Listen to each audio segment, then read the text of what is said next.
লাগামহীন ঘুষ, দুর্নীতি আর হয়রানির আরেক নাম ময়মনসিংহের ত্রিশালের ভূমি অফিস। সংঘবদ্ধ দালাল আর দুর্নীতিপরায়ণ কর্মচারীদের না ধরলে মিলছে না কোনো সেবা। 2 বছর ঘুরে বিনা ঘুষে জমির কোনো সুরাহা না পেয়ে এক মুক্তিযোদ্ধা এরই মধ্যে মারা গেছেন। অভিযোগ রয়েছে সার্ভেয়ার সাইদুল ইসলাম চক্রকে ঘুষ দিলে সহজেই মিলছে সেবা।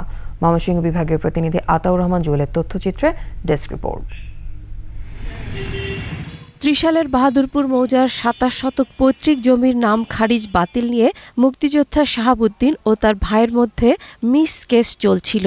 সেই মামলার শুনানি চলার সময় ভূমি অফিসের সার্ভেয়ার সাইদুল ইসলাম প্রতিবেদন দেওয়ার জন্য 20,000 টাকা ঘুষ দাবি করেন। এই নিয়ে 2 বছর ঘুরেও কোনো কাজ হয়নি। জমির সুরাহা না দেখেই এরই মধ্যে মুক্তিযোদ্ধা শাহাবুদ্দিন মারা গেছেন। সার্ভেয়ারের এমন আচরণের বিচার চেয়ে বিভাগীয় কমিশনারের কাছে আবেদন করেছেন মুক্তিযোদ্ধার ছেলে। আমার বাবা একজন অসুস্থ লোক ছিল, আমাদের পেপার সব ঠিক আছে, কত ঠিক আছে, আজ না কাল না পশু এই ঘুরাইতে মনে করেন যে অনেক হেস্তনেস্ত করছে।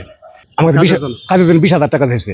শুধু এই মুক্তিযোদ্ধা পরিবারই নয়, অনেকেরই অভিযোগ সার্ভেয়ার সাইদুল ইসলাম ও সহযোগীদের ঘুষ না দিলে হয়রানির শিকার হতে হয়। ভূমি অফিসে আমরা কোনো সেবা আইনগতভাবে পাচ্ছি না, বেআইনিভাবে সেবা হইতেছে। সার্ভেয়ার সাইদুল সাহেব আমাদেরকে 5 মাস যাবত তদন্তের কথা বলে ঘুরাইতেছে, জায়গা স্পটেও যান নাই, তদন্তও করে দেন নাই। জমির 3 জন মালিক, একজনেই পুরোটা খারিজ করে নিয়ে গেছে।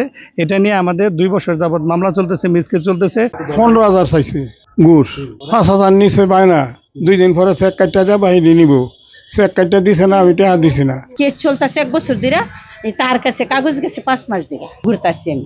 তবে অভিযোগ অস্বীকার করেছেন সাইদুল ইসলাম, আর ভূমি অফিসের সহকারী কমিশনার দায় এড়াচ্ছেন। আমি অস্বীকার করি, এটা উদ্দেশ্য প্রণোদিত। হয়তো মানে মিস কেসে, যেমন আপনি জানেন যে মিস কেসে 2টো পক্ষ থাকে, কারো পক্ষে যদি রায় যায় এবং অন্য পক্ষ যদি রায় না হয় তখন সে মানে অভিযোগ তখন করে। এখন পর্যন্ত দেখি নাই বা আমার কাছে কেউ আসে নাই যে এরকম হয়রানির তথ্য নিয়ে। আপনার মাধ্যমে আমি জানতে পারলাম, যদি আমার কাছে কেউ সরাসরি এ ধরনের কমপ্লেন করে আমি অবশ্যই এটা তদন্ত করে এটার বিরুদ্ধে ব্যবস্থা নেব। আর ময়মনসিংহের বিভাগীয় কমিশনার এ বিষয়ে ক্যামেরার সামনে কথা বলতে রাজি হননি। Masuma Lisa, desk report, 21 television.